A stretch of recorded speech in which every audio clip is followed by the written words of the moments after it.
Good afternoon. Again, my name is Kim Greenwood. I'm the Director of Clinical Engineering at the Children's Hospital of Eastern Ontario in Ottawa, Canada.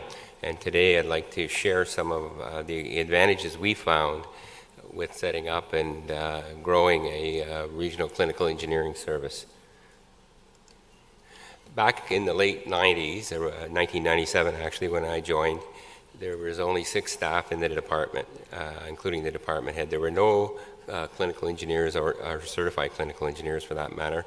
And they were responsible primarily for the maintenance of general clinical equipment at this site and in 5 other smaller hospitals. They had little input into the medical equipment acquisition, in fact none. And they had limited support. They were allowed to provide very limited support for the high-end equipment, particularly in medical imaging and in the laboratories. There was a desire by this team to really grow out of that mold of a repair shop and then take it to other centers in the region. And just a little background for you. Canada is a universal public-funded healthcare system, but we have a daunting problem of a wide geographic area, and very few regions have sufficient population. Once you get out of the big centers like Toronto, Montreal, Vancouver, very few have sufficient populations to support a comprehensive clinical engineering service because they don't have the population. And in many areas around the country, you'll find a community hospital with 1 or 2 technologists, or they're a contracted tech in the truck service. And they typically report to either the IT department or facilities departments in the hospital. And they often don't have input on clinical equipment purchases in the hospital, and usually it comes down to clinical user preference, that you guys are all familiar with, and procurement, usually driving new technology. CHEO itself, which is our home base, is a medium-sized acute care pediatric facility. At the request of our regional partners and from within CHEO, we wanted to develop a more comprehensive service. So we had to start somewhere. By combining our resources, we eventually were able to develop a service similar to what you'd find at a large teaching facility anywhere in the world, and develop along with that highly trained and specialized technical staff to service the whole range of equipment within the hospital. As well, we were able to add clinical engineers to staff for technology planning and acquisition.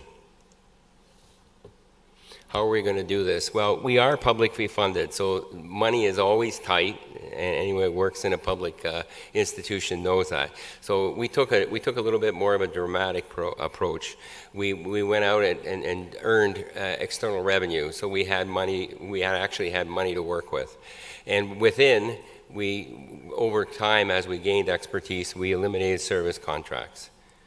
So then, from that point, within CHEO, we started to incorporate technology planning and extend and support this to all environments within CHEO, and then eventually start rolling it out to other facilities in the region.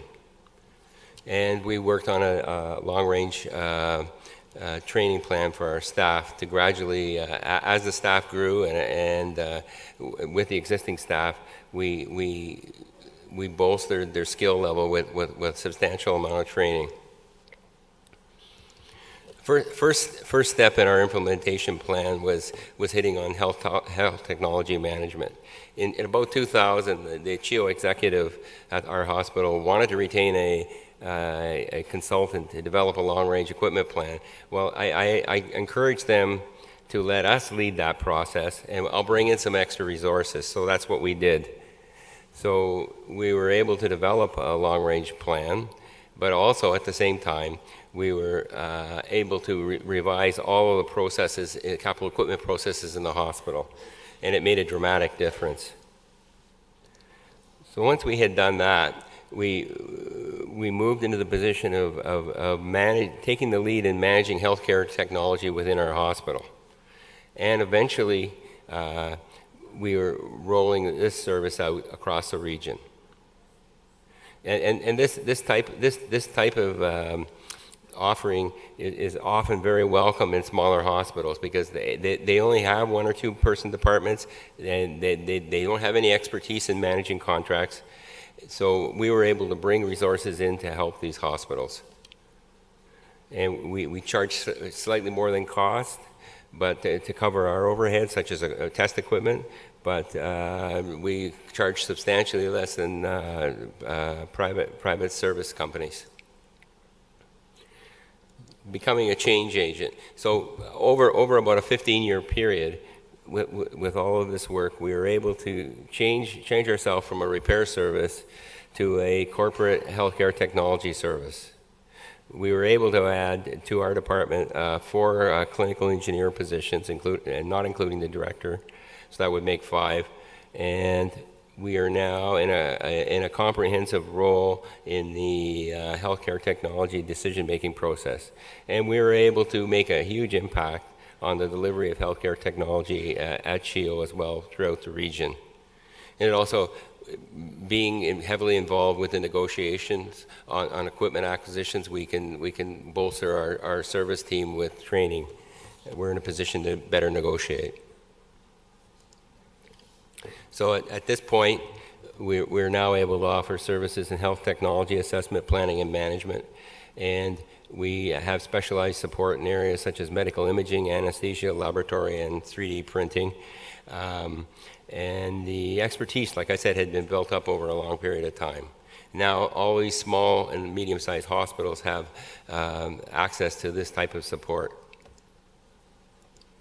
So in the end, we were able to expand out, and we're now at 18 hospitals at 25 sites.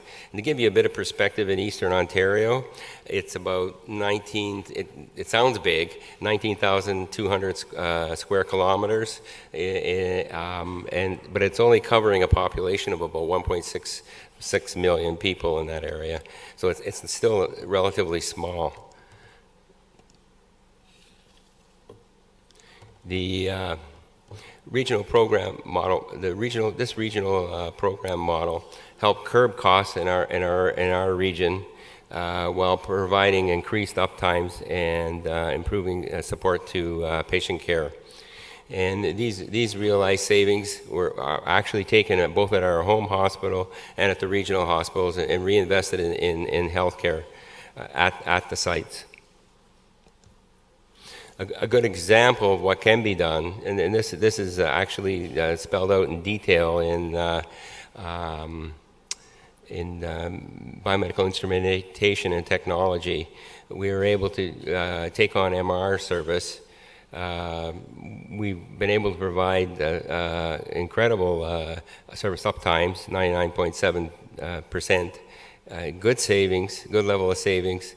High customer satisfaction, and we cut our cost to service ratio nearly in half. And this was over a 3-year period, and we've got now 4.5 years data, and it tracks along those lines. So you can make a huge impact. The creation, there's a lot of synergies that resulted from having a larger mass of both clinical engineers and staff. We were able to work with a few of our other colleagues at creating a joint graduate program in clinical engineering with the 2 local universities. And we are also able to get involved in academic research activities as well. We have several ongoing funded research projects going on. And none of this would have been possible if we hadn't grown to a certain size of critical mass.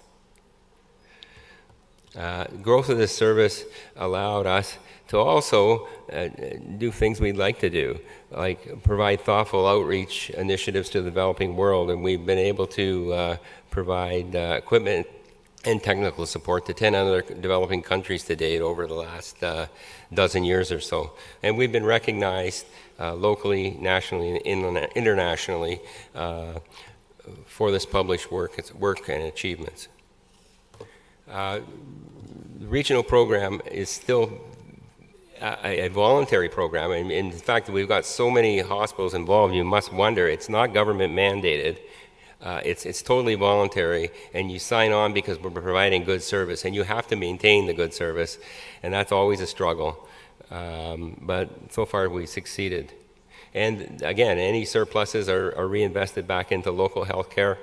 And I truly believe this model could be duplicated anywhere, even in public or private. And it could be scaled up and scaled down to fit a local environment and still achieve positive results. And you can change your facility using this approach from just being a straightforward repair facility into a true healthcare technology management resource. Thank you.